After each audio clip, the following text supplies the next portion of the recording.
On January 26, 1700, off the coast of Japan, one of the most powerful earthquakes in history struck with an estimated magnitude of 9.5 to 9.6. The Tohoku earthquake caused a devastating tsunami that inundated Japan, and may have even reached as far as South America.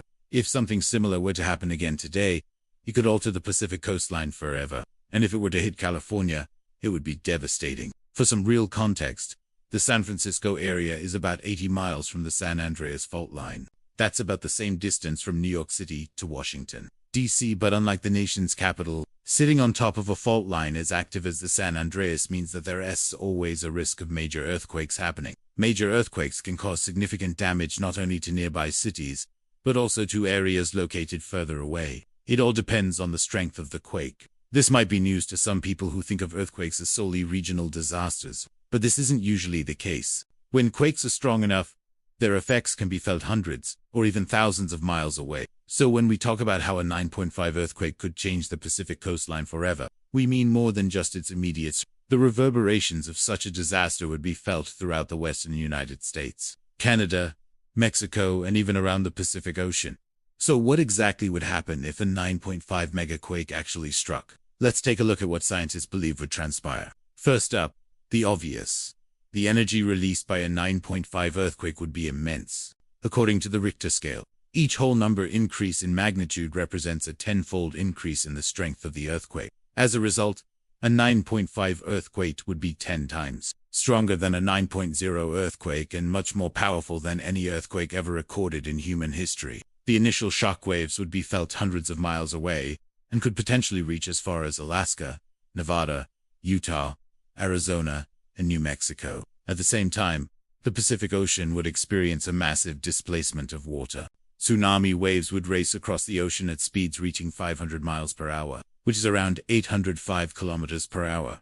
These waves wouldn't be like anything we've seen before. They'd be way bigger, which is why they'd be able to travel so far. What's really interesting is that these tsunamis generated by undersea earthquakes don't typically head towards land. Instead, they travel around the globe multiple times before finally crashing into coastal areas. Now, here's where things get really complicated and very bad. Imagine this scenario playing out today. Major cities along the Pacific coast would face catastrophic damage, including Seattle, Portland, San Francisco, Los Angeles, San Diego, and Seattle. Even though these areas are used to earthquakes, nothing could prepare them for a 9.5 earthquake. Many buildings would collapse, roads would crack, and essential services like water, gas, and electricity would be cut off. Hospitals would become overwhelmed, and emergency services would struggle to respond to the overwhelming number of requests. But that's just the beginning.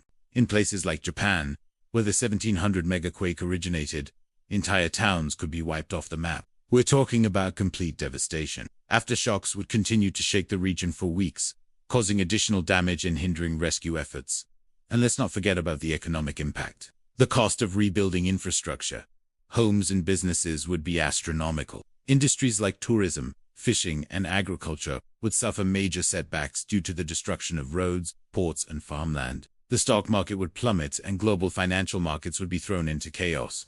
Now, brace yourself for some terrifying facts. According to geological evidence, a megaquake with a magnitude greater than 9.0 could be lurking near the coast of Chile. Scientists know it's out there because the last three major earthquakes in the area occurred in 1737, 1822, and 1960, making it overdue. Plus, the 1960 quake had a whopping 8.2 magnitude and unleashed a destructive wave that raced across the Pacific, tragically claiming 1,000 lives in Peru, 60 in Hawaii, and over 1,000 in Japan. To make matters even more concerning, another quake measuring between 8.7 and 9.2 is expected to strike within the next 30 years off the coast of California. The United States Geological Survey has predicted that there is a 25% to 45% probability of this happening, and the consequences would be severe. Areas close to the epicenter would bear the brunt of the damage, but the impacts would extend far beyond the epicenter. Just consider the example of the 9.0 Tohoku earthquake in Japan in 2011. Its effects were felt not only throughout the country, but also in China, Taiwan, South Korea, Russia, and even the west coast of the United States. It's scary to think about how much damage a 9.5 earthquake could cause. We're not even talking about the potential for a series of earthquakes that could occur in succession. This could lead to even greater destruction than if a single massive quake were to happen on its own. Japan's Tohoku region was badly affected by the 2011 quake, but the real killer was the tsunami it triggered, which had waves reaching up to 40 meters high. Some places saw 13 meters of water get wiped away from the coast, leaving behind giant whirlpools. The resulting tsunami claimed over 15,000 lives, injured many more, and left countless people missing. We've already discussed how a 9.5 earthquake would generate massive tsunami waves, capable of crossing oceans and engulfing coastal regions. What would that look like in action? Well, imagine this. You're strolling along the beach when suddenly the ground beneath your feet begins to tremble. You look toward the ocean and notice the water receding farther than usual, exposing the seabed. At first, you think it's just a low tide, but then you remember the stories of past tsunamis and your heart starts racing. You realize that what you're witnessing is something truly terrifying, a wall of water rising in the distance. Before you can react, the wave crashes ashore, sweeping away everything in its path. Homes, cars, trees, all vanish in an instant.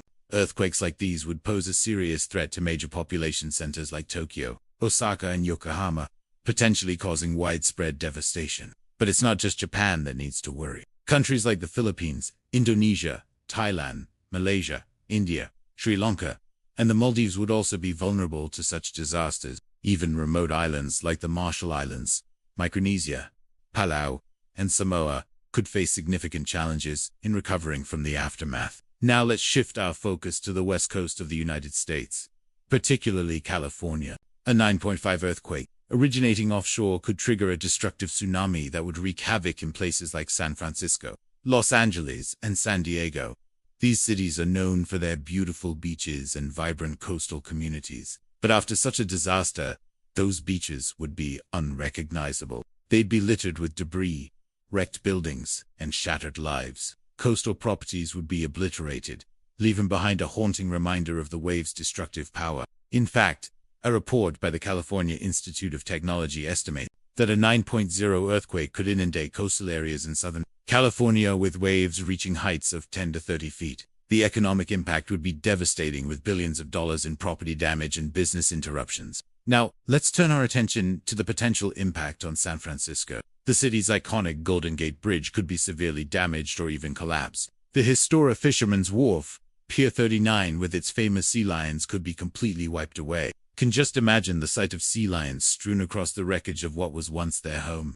The bustling Embarcadero waterfront area, with its restaurants, shops, and cruise ship terminal, could be turned into a disaster zone. San Francisco's financial district could crumble, and the world-renowned Exploratorium Science Museum might be reduced to rubble. Of course, other major cities like Los Angeles and San Diego would face similar catastrophic scenarios. Los Angeles, with its sprawling coastline and iconic beaches like Santa Monica and Venice, would be hard hit. The famous Hollywood sign could come crashing down, while Venice Beach, known for its eccentric boardwalk and Muscle Beach, might disappear underwater. San Diego, home to the world-famous San Diego Zoo, might find itself in a state of chaos. The zoo's carefully crafted habitats could be destroyed, endangering countless animal species. SeaWorld, a popular tourist destination, could be devastated, and the beautiful beaches of La Jolla could be transformed into a scene of utter devastation. As the sun sets on these once vibrant cities, the Pacific coastline would be left grappling with the aftermath of such a disaster. The scenes of destruction would be nothing short of apocalyptic. Twisted metal, shattered glass, uprooted trees, and debris scattered everywhere. The air would be thick with the smell of salt from the ocean and the stench of destruction. The economic toll would be staggering, with billions of dollars in damages and countless jobs lost. The recovery process would be long and arduous, testing the resilience of these coastal communities. But amidst the ruins, the human spirit would shine through. Rescue workers would race against time to save lives. Medical teams would work tirelessly to treat the injured, and volunteers would come together to help those in need. In the end, the Pacific coastline would emerge stronger than ever before. Communities would rebuild, economies would recover, and life would find a way to go on.